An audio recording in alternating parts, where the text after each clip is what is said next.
नमस्कार। मैं डॉक्टर संजय कुमार चौबे, सहायक आचार्य संस्कृत विभाग, एच डी जैन कॉलेज आरा। मैं शिवराज विजय के गद्यों की व्याख्या कर रहा था और क्रमशः हम लोग आगे बढ़ रहे थे। प्रथम निश्वास के क्रमशः जो भी गद्य हैं उनका हम लोग अध्ययन कर रहे थे और अलग अलग भागों में हमने उस पर चर्चा की। अभी तक हम लोगों ने ये जाना कि जो गुरुजी थे ब्रह्मचारी के, वो गुरुजी योगीराज को कहानी बताते हैं कि क्या हुआ था। उन्होंने सुनने की इच्छा प्रकट की थी, तो फिर उसके आक्रमण, महमूद गजनवी के आक्रमण के बारे में बताते हैं कि वो आया और सोमनाथ में आक्रमण किया और महादेव की मूर्ति को भी उसने नहीं छोड़ा। महादेव मूर्तावपि गदाम उदतु तुलत, महादेव की मूर्ति पर भी उसने जो है अपनी गदा उठा दी थी। उसके बाद हम लोग क्रमशः आगे बढ़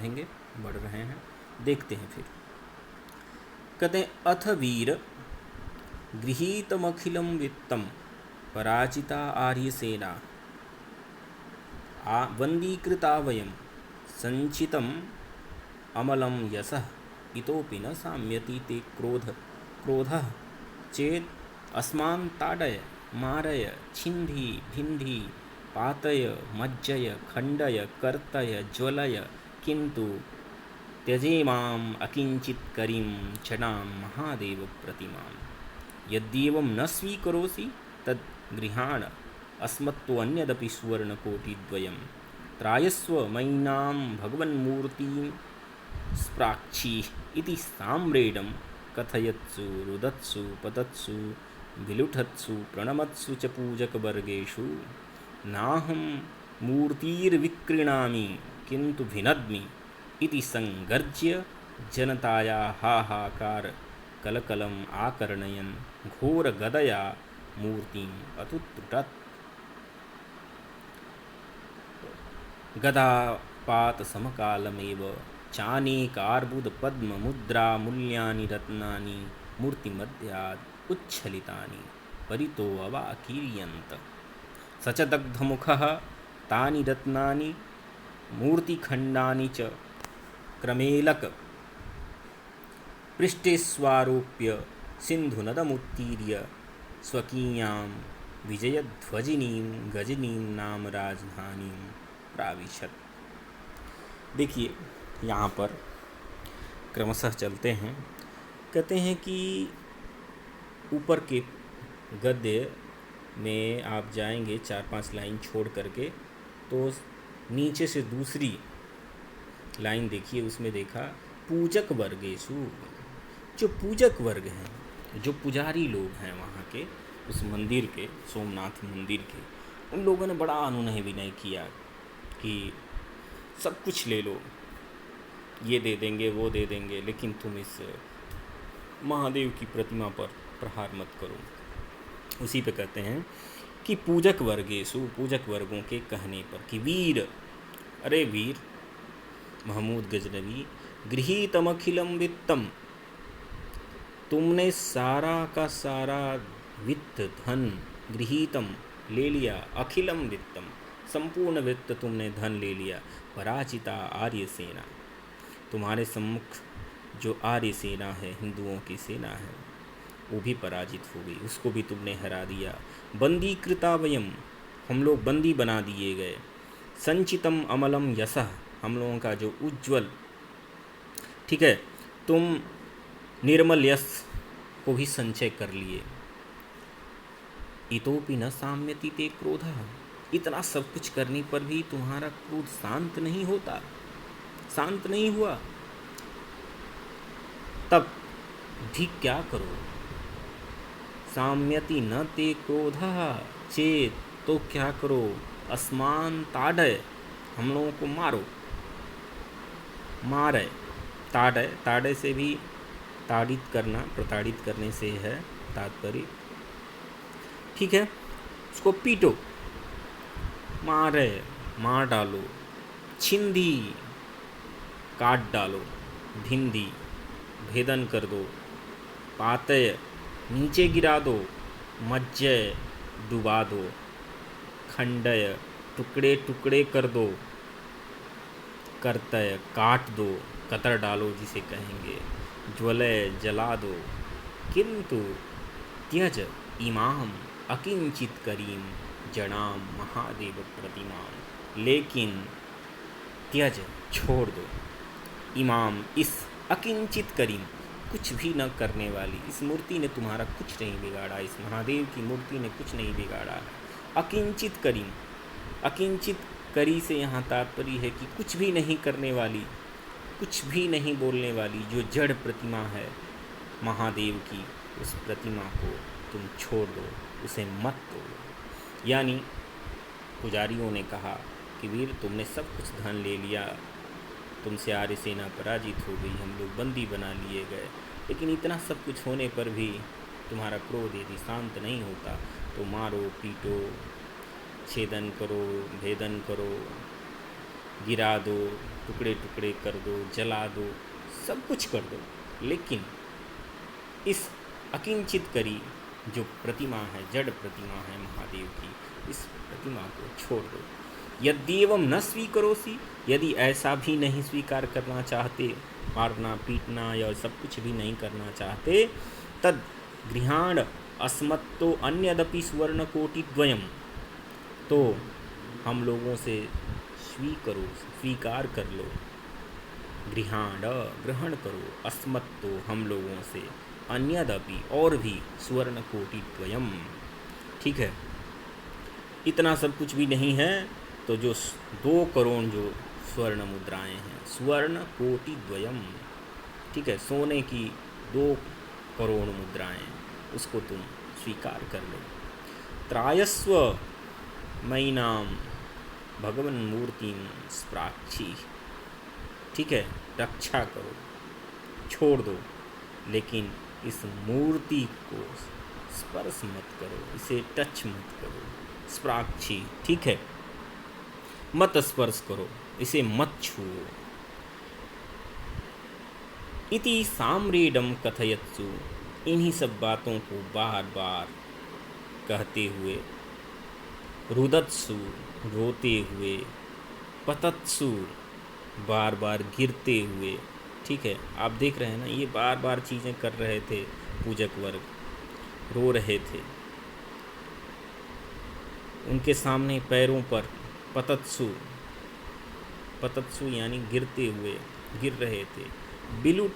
विलुंठत्सु उन पे लूटते हुए लूट रहे थे पूजक वर्ग, प्रणमत्सु उन्हें प्रणाम कर रहे थे, पूजक वर्गेषु पूजक वर्ग के, यानी पूजक वर्ग के ये सब सारे निवेदन करने पर भी, ठीक है, रोते हुए, उनके सामने पैरों पे गिरते हुए, लौटते हुए, प्रणाम करते हुए भी पूजक वर्ग पुजारियों के, उसने कहा ना हम मूर्तिर्विक्रीणामि, इतना निवेदन के बावजूद भी वो बोला कि अहम मूर्तिर न विक्रीणामि, मैं मूर्ति बेचता नहीं हूँ, किंतु भिनद्मि, मैं तोड़ता हूँ। यानी कि तुम लोग कोटि स्वर्ण मुद्राएं देना चाह रहे हो, लेकिन इसके बावजूद भी मैं तुम्हें ये तुम्हारी मांग नहीं स्वीकार कर सकता, क्योंकि मैं मूर्तियों को बेचता नहीं हूँ बल्कि मैं तोड़ता हूँ। इस तरह का उसका अहंकार था। इति संगर्ज्य, ऐसा गर्जन करते हुए, जनताया हाहाकार कलकलम आकर्णयन, जनता की जो हाहाकार की ध्वनि थी, कलकलम, ठीक है, आवाज़ थी, ध्वनि थी, उसी के बीच में घोर गदया, भयानक गदा से मूर्तिम अतुटत, उसने मूर्ति को तोड़ दिया। इस तरह से उसने भीषण, उसकी जो गदा थी, उस भीषण गदा से उस मूर्ति को, उस प्रतिमा को अतुटत, उसने गदापात से तोड़ दिया। और उसका परिणाम क्या हुआ? गदापात समकालमेव, गदा के प्रहार के तुरंत बाद ही उसी समय ही च अनेकार्बुद, अनेकार्बुद से मतलब अनेक अर्बुद पद्म मुद्रा मूल्यानि, उसी मूर्ति पर ज्यों प्रहार हुआ, मूर्ति पे गिरते ही अरब पद्म मूल्य के जो रत्न थे, वो रत्न मूर्ति मध्यात उच्छलितानि, मूर्तियों के बीच से उछल करके परितो अवाकीर्यंत, चारों तरफ बिखर गए। सच दग्धमुख, दग्धमुख यानी जिसे कहते हैं ना कि मुँह जला, मुँह झौंसा, वो दग्धमुख, वो जला हुआ मुँह वाला, मुँह जला। उसने क्या किया? निवेदन तो स्वीकार किया नहीं। तानि रत्नानि मूर्ति खंडानि च, उन रत्नों को जो अरबों मूल्य की जो रत्न, अरबों मूल्य का जो रत्न था, उन रत्नों को मूर्ति खंडानि च, मूर्तियों के जो टुकड़े थे उनको प्रमेलक पृष्ठेषु आरोप्य, प्रमेलक कहते हैं ऊँट को, ऊँट के पृष्ठेषु पीठ पर आरोप्य लाद करके सिंधु नदम उत्तीर्य, सिंधु नद को पार करके स्वकीया अपनी विजय ध्वजिनी, विजय ध्वजा वाली, विजय ध्वजिनी का मतलब है ध्वजा, विजय की ध्वजा वाली गजनी, गजनी नाम की राजधानी को प्रवेश कर गया। यानी कितना भी पुजारियों ने, पूजक वर्गों ने निवेदन किया कि मारो, काटो, पीटो, जो कुछ भी करना है करो, हम तुम्हारे पांव पड़ते हैं, तुम्हारा प्रणाम करते हैं, लेकिन इस भगवान की मूर्ति को छोड़ दो। इतना सब कुछ के बावजूद भी उसने मूर्ति पर प्रहार किया और अनेक रत्न निकले। उन रत्नों को और मूर्तियों के टुकड़ों को घोड़ों पर लाद करके लेकर के चला गया। अथ कालक्रमेण, इसके बाद समय के अनुसार, सप्ताशीत्युत्तरसहस्रतमे वैक्रमाब्दे सशोकं सकष्टं च प्राणांस त्यक्तवती महामदे, महामदे उस महमूद के प्राण के छोड़ देने पर, त्यक्तवती प्राणांस त्यक्तवती, प्राणों को त्याग कर देने पर, किसके? तो महामदे उस महमूद के। कब? कहते हैं सप्ताशीत्युत्तर सहस्रतमे वैक्रमाब्दे, 1087 विक्रमाब्द में, विक्रम संवत्सर में, सशोकम बड़े शोक के साथ, सकष्टम बड़े दुख के साथ, उसने ऐसे नहीं कि सामान्य मृत्यु, नहीं, बड़े कष्ट और दुख के साथ उसने प्राण का परित्याग किया। गोर देशवासी कश्चित, तो उसी समय गोर देश का एक निवासी सहाबुद्दीन नामा प्रथमम, पहला जो व्यक्ति है, गजनी देशम आक्रम्य, वो जब महमूद गजनवी गजनी से मरा तो उस गोर देश का एक निवासी सहाबुद्दीन नाम का व्यक्ति, वह गजनी पर आक्रमण किया। महामदकुलम धर्मराज लोका ध्वन्यनीनम विधाय, उसने क्या किया कि जो उसके परिवार के लोग थे, उसके परिवार के लोगों को क्या कर दिया? यमराज की लोक का निवासी बना दिया। ठीक, यहाँ आप देखिए शब्द है धर्मराज लोका ध्वन्यध्वनीनम। ठीक, तो यहाँ जो धर्म,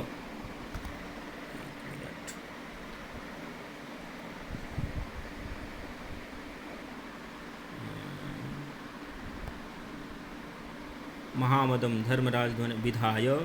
सर्वाह प्रजाश्च पशुमारम मारयित्वा, सभी प्रजा जो है उसने क्या किया कि जो उसके वंशज थे उनके वंशजों को यमलोक के पथ का पथिक बना दिया। ठीक है, यानी जो धर्मराज हैं और धर्मराज का जो लोक है, उस लोक का जो पथ है उस पथ का पथिक बना दिया। और उसके बाद में सर्वाः प्रजाश्च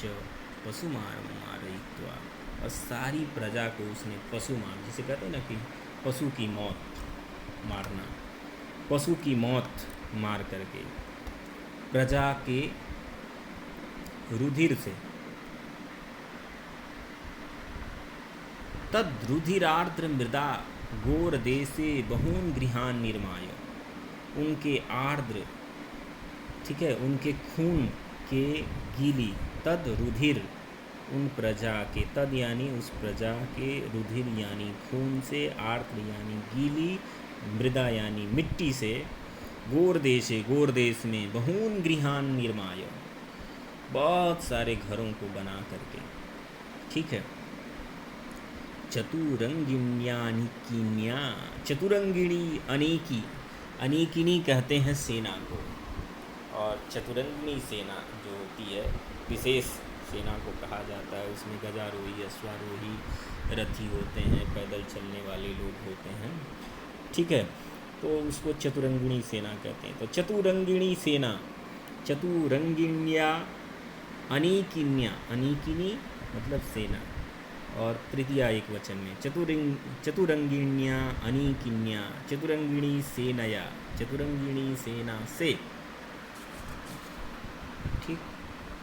भारतवर्षम प्राविश्य, भारतवर्ष में प्रवेश करके, शीतल शोणितान, शीतल शोणित का ठंडे खून वाले, ठीक है,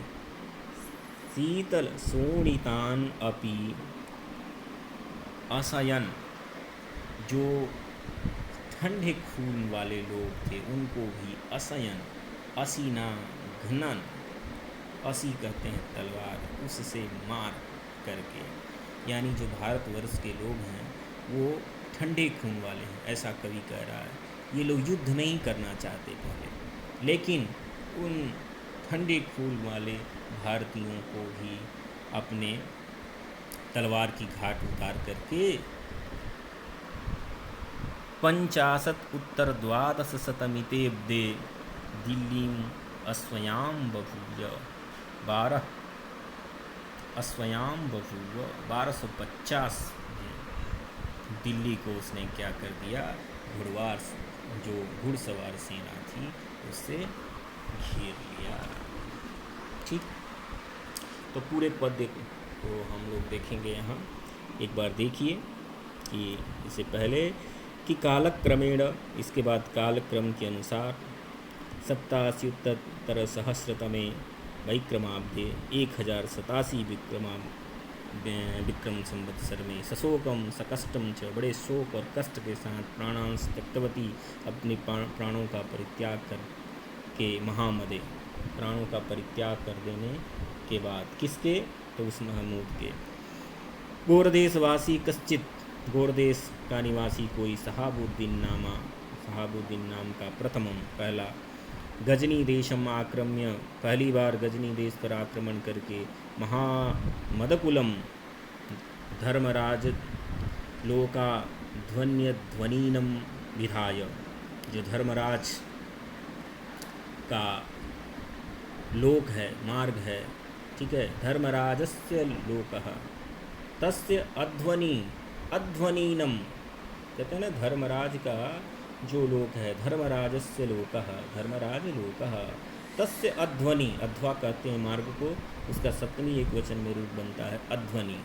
धर्मराजस्य अध्वनि, धर्मराज का जो मार्ग, उस मार्ग के अध्वनीनम, अध्वनीन पथिक कहते हैं, पथिक, तो धर्मराज के लोक का जो मार्ग है उसका वो अध्वनीन पथिक बना दिया। और उसके बाद में पशुमारम मारयित्वा, प्रजा को, सर्वाह प्रजा, सारी प्रजा को पशु की मौत मार करके, तद रुधिरार्द्र मृदा गोर देशे बहून गृहान निर्माय, उनकी गीली खून की से सनी हुई मिट्टी से उसने गोर देश में बहुत सारे घरों को बना करके, और चतुरंगिण्या अनेकिन्या, चतुरंगिणी सेना से वो भारतवर्षम प्रविश्य, भारतवर्ष में प्रवेश किया, और शीतल शोणितान, जो अपी, जो ठंडे खून वाले जो भारतीय लोग थे उनको भी अयसन, उनको असीना घ्नन, असी से तलवार से मार करके, और पंचशत उत्तर द्वादश शतमिते देव 1250 ईस्वी में दिल्ली में अस्वयाम बभूव, दिल्ली को उसने घोड़ों से चारों तरफ से घेर लिया। यानी उसकी सेना, घुड़सवार सेना ने चारों तरफ से दिल्ली को घेर लिया। ततो दिल्लीश्वर पृथ्वीराज कान्यकुब्जेश्वरम जयचंद्रम च पारस्परिक विरोध ज्वरग्रस्तम विस्मृत राजनीतिम भारतवर्ष दुर्भाग्ययमाणम आकलय्य अनायासेन उभावपि विशस्य। उसके बाद में जो दिल्लीश्वर पृथ्वीराज थे और कान्यकुब्जेश्वर, कान्यकुब्ज के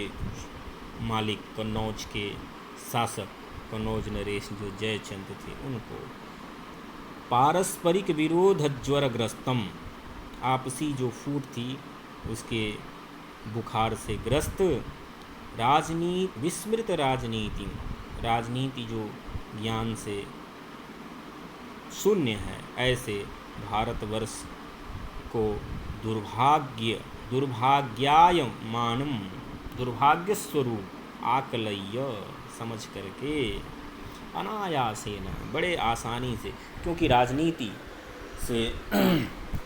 के ज्ञान से शून्य हो चुका था तब भारतवर्ष, और पारस्परिक जो शत्रुता थी उसका ज्वर बुखार फैल चुका था। तो इस तरह से भारतवर्ष का दुर्भाग्य था, और उस दुर्भाग्य स्वरूप इस स्थिति को समझ करके उभावपि, उन दोनों को विशस्य मार करके, ख़त्म करके, कैसे अनायासेन, बड़े अनायास ही तरीके से, उसके लिए बहुत उसे कोशिश नहीं करनी पड़ी। वाराणसी पर्यंतम अखंड मंडलम, बनारस तक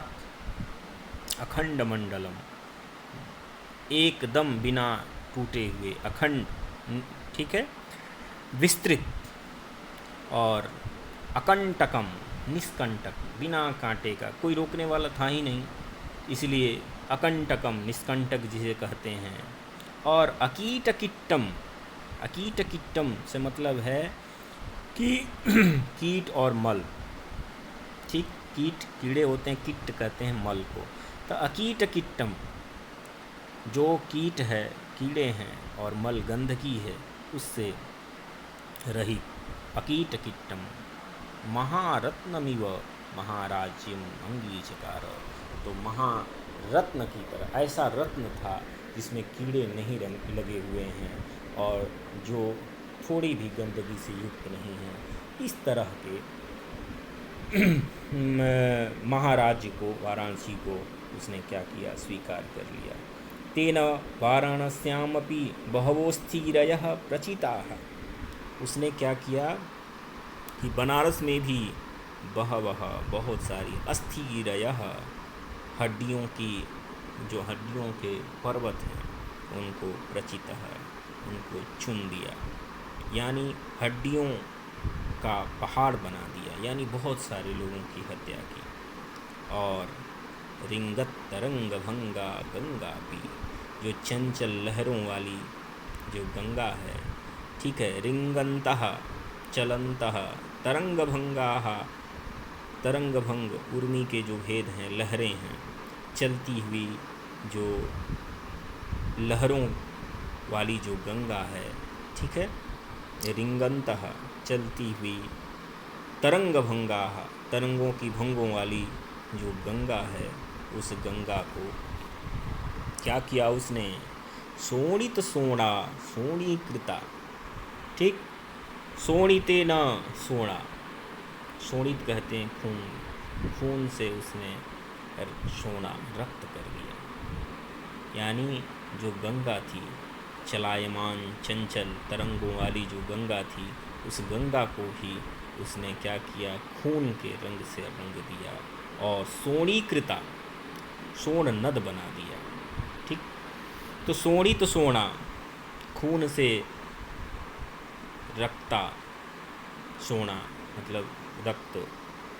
गंगा, उसको क्या कर दिया, सोनीकृता, सोन नद बना दिया। और इतना ही नहीं, परसहस्राणि च देव मंदिराणि भूमि सात्कृतानि, और इसके बाद हजारों की संख्या में जो देव मंदिराणी, देवताओं के मंदिर हैं, उनको भूमि सात्कृतानि, भूमि सात्कृतानि यानी धूलि सात्कृतानि, धूल में मिला दिया। यानी उसने बनारस में भी काफ़ी अत्याचार किया और जो खून की नदियाँ बहा दी उसने, सोन की तरह गंगा को बना दिया। और इतना ही नहीं, उसने हजारों की संख्या में जो देवताओं के मंदिर हैं, उन देवताओं के मंदिरों को तहस नहस कर दिया। आज इतना ही, फिर क्रमशः इसी तरह आगे बढ़ेंगे। तब तक के लिए धन्यवाद।